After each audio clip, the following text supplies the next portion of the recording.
Olá, pessoal. Meu nome é Marcela. Estou aqui nesta apresentação de trabalho conjuntamente com a professora Maria Aparecida Rezende Ottoni e com a professora Ângela Márcia.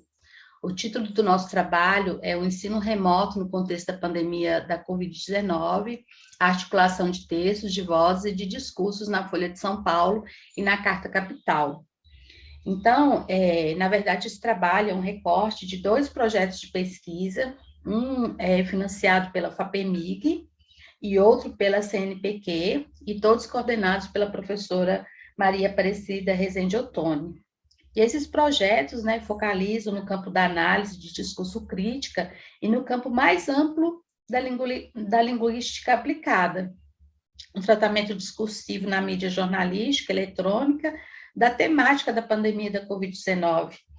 E tudo em intersecção com a educação remota no Brasil, que foi implementada nos diferentes níveis de ensino e nas diferentes redes em decorrência dessa pandemia. Esses projetos são fruto de um convite feito pela professora Viviane de Mello Rezende para a realização de pesquisa sobre diferentes temáticas em intersecção com a pandemia da Covid-19. E há outras universidades envolvidas, né, como a Universidade Federal do Espírito Santo, a UFES, coordenado pela professora Micheline Tomasi, e todas em cruzamento da temática da pandemia com a violência de gênero. E nós compreendemos também, né, que os modos como essa educação remota foi implementada no contexto da pandemia da Covid-19 constitui um problema social com faceta discursiva, que tem gerado impacto na vida de todos, de pais, de professores, de estudantes, de gestores, na sociedade em geral. E também nós compreendemos que os modos como essa educação remota e seus efeitos na sociedade são representados e como os atores sociais nela envolvidos são representados e identificados na mídia. Elas têm influência sobre os modos como essa mesma sociedade compreende o problema e reage a ele. Representa, identifica professores, alunos, família, instituições e a educação. E o objetivo desse trabalho foi mapear e analisar representações e avaliações da educação remota em contexto de enfrentamento à pandemia da Covid-19 e representações e avaliações dos atores sociais nela envolvidos, na produção discursiva de 2020 e 2021 do jornal online Folha de São Paulo e da revista online Carta Capital, mais especificamente a partir do mês de março de 2020. E nessas duas fontes, né, o corpus, para esse corpus nós coletamos 451 textos, sendo que desses 451, 301 informativos e 150 opinativos. Para o nosso recorte aqui, para o nosso trabalho, nosso objetivo foi investigar os textos, as vozes, os discursos articulados e as representações e identificações construídas por meio dessa articulação. O nosso corpus foram os textos, né, nesses jornais, e nos meses de outubro e novembro de 2020, de março, abril e maio de 2021. Ao todo foram 99 textos que nós lemos, criteriorizamente, sendo que desses 99, 79 são informativos e 20 opinativos. Nós utilizamos a ADC de Perkloff, né, porque trata de uma abordagem social de textos e, no caso, está intrinsecamente relacionado tanto ao aspecto linguístico quanto à perspectiva social. E as categorias que nós elencamos foram a intertextualidade, a interdiscursividade e o vocabulário. Então, meu nome é Ângela, eu vou falar agora dos passos que trilhamos na nossa pesquisa. Então, primeiro, nós fizemos a revisão da literatura. Logo após essa revisão, fizemos a escolha das mídias jornalísticas, que a Marcela já mencionou, a Folha de São Paulo e a revista Carta Capital. Nossas palavras-chave foram educação remota, ensino na modalidade remota, educação na modalidade remota, coronavírus, Covid-19 e pandemia, né? Essas palavras aplicadas ao buscador dos veículos jornalísticos selecionados. Também mapeamos e coletamos todos os textos publicados sobre a temática em tela no período de 2 anos, né? Que foi 2020 e 2021. Então, cada membro da equipe ficou responsável por coletar as publicações de 2 ou 3 meses. Essas publicações, elas foram organizadas em pastas. Também buscamos, por meio da leitura minuciosa, os temas recorrentes e os problemas sociais evidenciados. Elencamos quais as categorias mais produtivas para a pesquisa. Também fizemos, né, identificamos as macro categorias temáticas. Logo após isso, fizemos a importação dos textos para o software NVivo 12 para uma análise qualitativa. O nosso recorte, né, como já foi mencionado pela Marcela, foi referente aos meses de outubro e novembro de 2020 e os meses de março, abril e maio de 2021. A investigação foi dos textos das vozes articulados em cada texto publicado nos referidos meses. A análise, então, foi das representações e identificações construídas por meio dessa articulação. Então, partindo para a nossa análise, né, após fazer as leituras, nós, primeiramente, identificamos as vozes mais recorrentes, né? Quais as vozes mais recorrentes?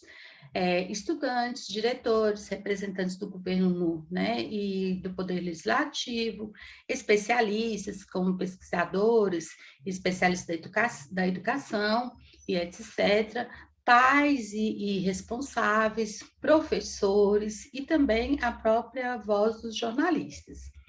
Dentre os discursos, né, nós observamos diversos discursos que são reiterados em diversos desses textos e nós tiramos alguns aqui para vocês. O discurso do medo, né? Esse discurso do medo por exemplo, em relação ao retorno ao modo presencial. Nós trouxemos um trecho para exemplificar e na qual traz o seguinte: professores de escolas públicas do estado de São Paulo e da rede municipal da capital paulista, ouvidos pela Folha, afirmam estar vivendo dias de terror após a retomada das aulas. Então, havia mesmo toda a sociedade, né, pedindo que se retornasse ao modo presencial, e as pessoas que estavam retornando ao modo presencial, como professores, estavam se contaminando, e haviam relatos como este. Há também o discurso da falta, né? Da falta de conhecimento tecnológico, da falta de condições financeiras, tanto da parte dos pais como dos alunos, da falta de condições de permanência, né? A internet muito ruim em alguns lugares, em alguns nem havia internet, né? A falta de políticas públicas para garantir acesso e permanência, no qual nós temos aqui um trecho também. O que está entre parênteses é o mês, o dia e o ano, e a abreviatura da Folha de São Paulo e a abreviatura também da Carta Capital do CC.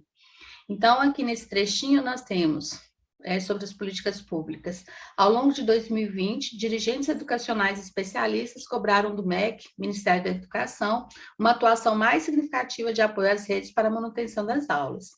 Também falta de acesso às tecnologias, né? Muitas pessoas não tinham mesmo sequer um celular, ou até mesmo um celular que suportasse, por exemplo, uma aula remota. E também a falta de apoio, em diversos sentidos, apoio seja psicológico, apoio, por exemplo, financeiro. Então, essa falta de apoio também foi recorrente. E nós temos o seguinte trecho: muitos de nós tivemos que tirar dinheiro do bolso para melhorar a internet, comprar computador. Eu comprei um celular novo para conseguir dar aulas. É o relato de um professor. Dando continuidade, né, aos discursos recorrentes nesses textos, vou falar para vocês agora do discurso dos impactos. Então, primeiro é o discurso do impacto econômico, né, da saúde mental, como que essa pandemia, né, como esse ensino remoto, com os alunos em suas casas, no ensino remoto, como isso foi prejudicial, né, à sua saúde mental. Também aqui, e bem presente nos textos, né, é o discurso dos impactos na aprendizagem. Então, o fechamento, aqui a gente vai trazer um trechinho para exemplificar, né, que o fechamento das escolas públicas durante a pandemia de coronavírus 2020 derrubou em 72,5% o aprendizado esperado e mais triplicou o risco de evasão escolar. Outro discurso bem presente nos textos, né, que identificamos, foi o discurso da desigualdade. Então, o discurso da desigualdade educacional, então, entre alunos, né, de escolas públicas e escolas particulares. Também essa desigualdade em relação às regiões, né? Então, aqui trouxe mais um trechinho para exemplificar. Crianças mais pobres que estudam em escolas públicas em regiões mais ricas têm resultados de aprendizagem melhores que crianças da mesma condição que estudam em escolas em regiões mais vulneráveis, né? E aqui a ideia de que o território importa. Também há muito presente o discurso da desigualdade social e da desigualdade de recurso tecnológico. Então, a gente sabe que essa desigualdade de recurso tecnológico ela vai impactar também na aprendizagem, na forma que esses alunos se relacionaram aí com essa educação remota, né? Essa falta de acesso, essa falta de conhecimento que a gente já mencionou aí, que em outros discursos percebidos no texto.